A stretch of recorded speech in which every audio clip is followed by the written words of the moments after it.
नमस्कार दोस्तों, स्वागत है आपका बाला जीएस हिंदी क्लास में।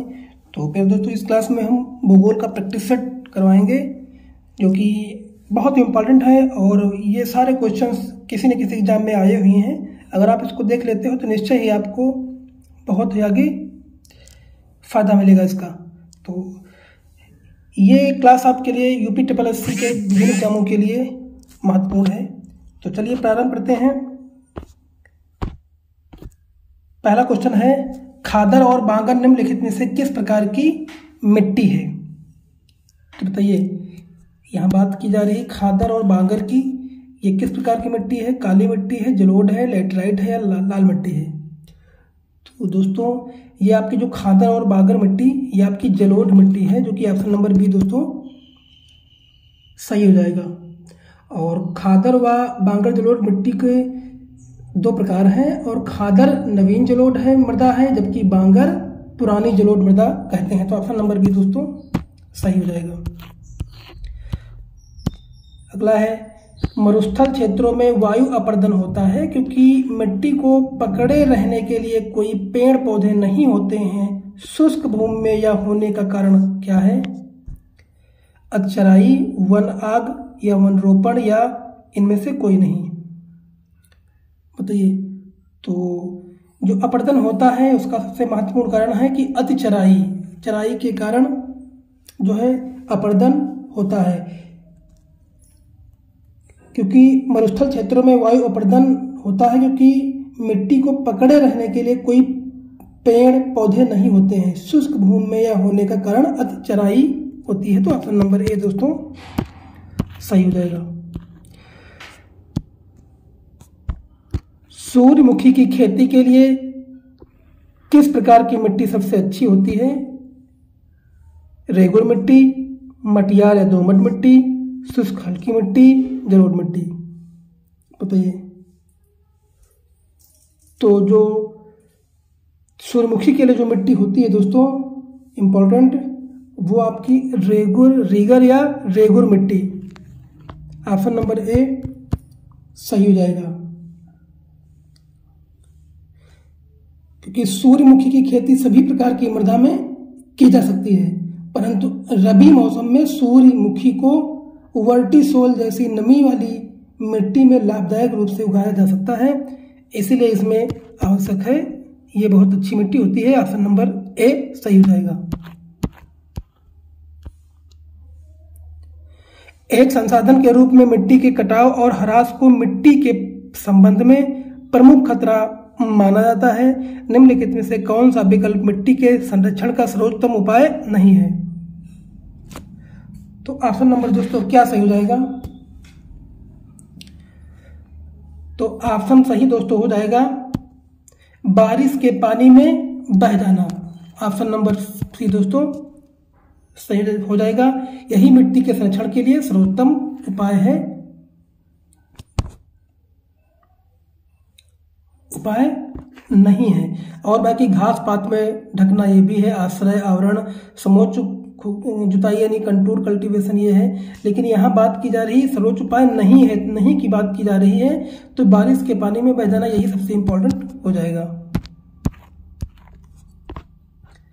मिट्टी का कटाव सर्वाधिक किस प्रकार की मिट्टी में होता है?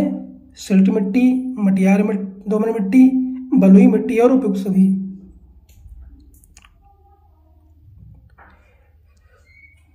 तो ऑप्शन नंबर दोस्तों क्या सही हो जाएगा?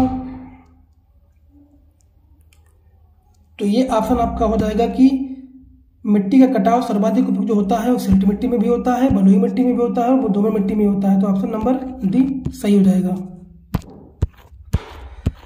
अगला है, निम्न में से मिट्टी भारत में सर्वाधिक मात्रा में पाई जाती है, वो कौन सी है? तो ये आपकी जलोढ़ मिट्टी है जो सर्वाधिक पाई जाती है, क्योंकि ऑप्शन नंबर आपका सी सही हो जाएगा।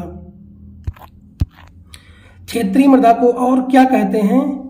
ड्रिफ्ट मृदा, अलूवियल मृदा या ट्रांसपोर्टेड मृदा या उपयुक्त सभी? तो ये जो आपकी मिट्टी होती है वो ट्रांसपोर्टेड मृदा, जो कि ऑप्शन नंबर सी सही हो जाएगा।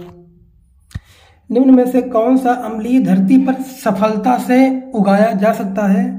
फली, तरबूज, खीरा, उपयुक्त में से कोई नहीं। तो ये ऑप्शन दोस्तों हो जाएगा आपका खीरा, जो कि ऑप्शन नंबर सी सही हो जाएगा। भारत के कोई क्षेत्रों में लाल मिट्टी पाई जाती है, मिट्टी के लाल रंग होने का मुख्य कारण क्या है? तो जो मुख्य कारण होता है मैग्नीशियम की बहुलता, संचित ह्यूमस, फेरिस ऑक्साइड की उपस्थिति, फास्फेट की बहुतायत। तो ऑप्शन नंबर दोस्तों क्या सही हो जाएगा?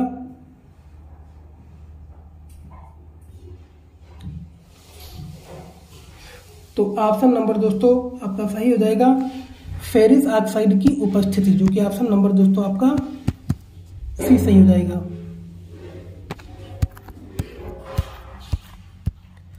निम्न में से क्रांति से भारत विश्व का सबसे बड़ा दुग्ध उत्पादन देश बन गया है, किस क्रांति से?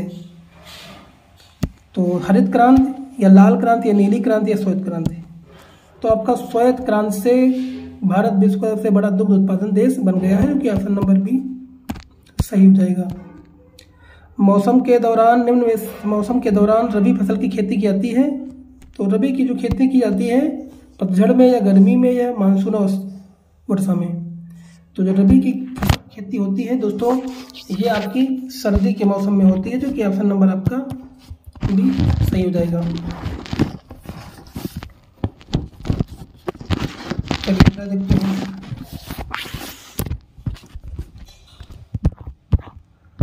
खेती का वह रूप जिसमें किसान और किसान के परिवार के निर्वाह के लिए लगभग सभी फसलें उगाई जाती हैं या पशुपालन किए जाते हैं, उसे पारंपरिक रूप से किस नाम से जाना जाता है? जीविका कृषि या मिनिमलिस्टिक खेती या संस्थागत खेती या कोटा खेती? बताइए। तो ये आपका ऑप्शन दोस्तों हो जाएगा जीविका खेती, जो कि ऑप्शन नंबर ए सही हो जाएगा। निम्न में से कौन सी एक खरीफ फसल है? कपास, गेहूं, चना या सरसों? तो खरीफ की बात की जा रही है तो आपका हो जाएगा कपास। कपास जो है एक खरीफ की फसल है। निम्नलिखित में से कौन सा एक भारतीय कृषि की मुख्य विशेषता नहीं है? यह मानसून पर निर्भर है, कृषि पर जनसंख्या का दबाव है, या निर्वाह कृषि है, या इसमें से औद्योगिक फसलों की प्रधानता है? तो उत्तर क्या दोस्तों सही हो जाएगा?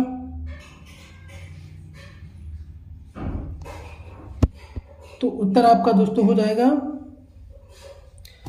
इसमें औद्योगिक फसलों की प्रधानता है, जो कि ऑप्शन नंबर आपका दोस्तों डी सही हो जाएगा। भारतीय हरित क्रांति के दौरान निम्नलिखित में से किन अनाजों का अत्यधिक उत्पादन किया गया था? तो जो हरित क्रांति के दौरान वो गेहूं और चावल का अत्यधिक उत्पादन किया गया था, जो कि ऑप्शन नंबर सी दोस्तों सही हो जाएगा। इनमें से किस आयोग ने किसानों के लिए न्यूनतम समर्थन मूल्य अनुशासित करना अनिवार्य बनाया है? किसान कल्याण आयोग, कृषि लागत एवं कीमत आयोग, कृषि वृद्धि आयोग या कृषि विकास एवं वृद्धि आयोग? तो ये ऑप्शन नंबर दोस्तों क्या सही हो जाएगा इसका?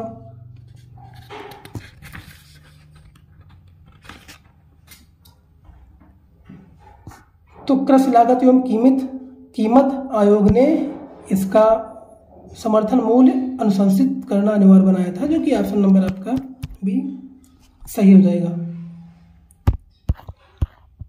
अगला क्वेश्चन, निम्न में से कौन सा राज्य भारत में खाद्यान्न का सबसे बड़ा उत्पादक है?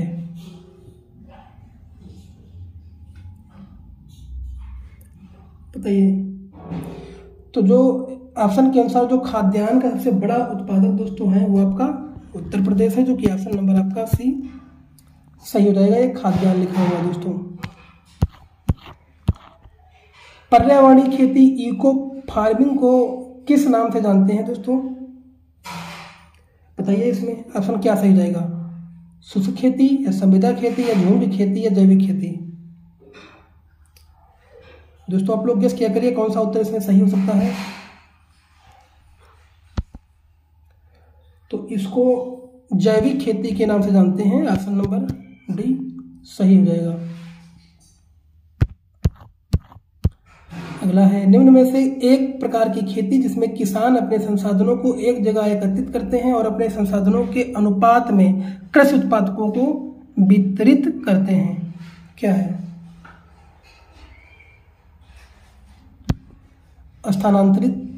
स्थानांतरी कृषि या व्यावसायिक कृषि या वृक्षारोपण खेती या सहकारी खेती। तो ऑप्शन नंबर आपका सही हो जाएगा सहकारी खेती।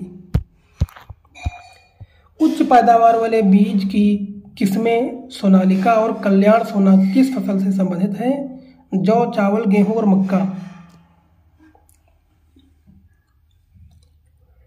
तो ये ऑप्शन नंबर आपका दोस्तों हो जाएगा गेहूं, जो कि ऑप्शन नंबर सी सही हो जाएगा। पूसा हाइब्रिड 4 किसकी संकर प्रजाति है? आलू, केला, पपीता या टमाटर, बताइए। तो जो संकर प्रजाति है दोस्तों हाइब्रिड, ये टमाटर की है, जो कि ऑप्शन नंबर बी सही हो जाएगा। पूसा रूबी किसकी उन्नत किस्म है?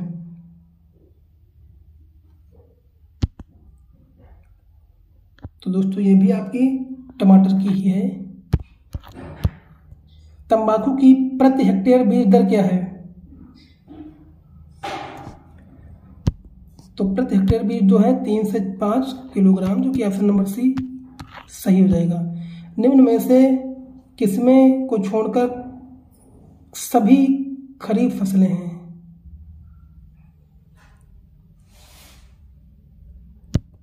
तो आपका मक्का भी है, रागी भी है, बाजरा भी है, लेकिन गेहूं क्या है आपकी रबी की फसल है, यहाँ खरीफ की बात की जा रही है, तो ऑप्शन नंबर डी सही हो जाएगा।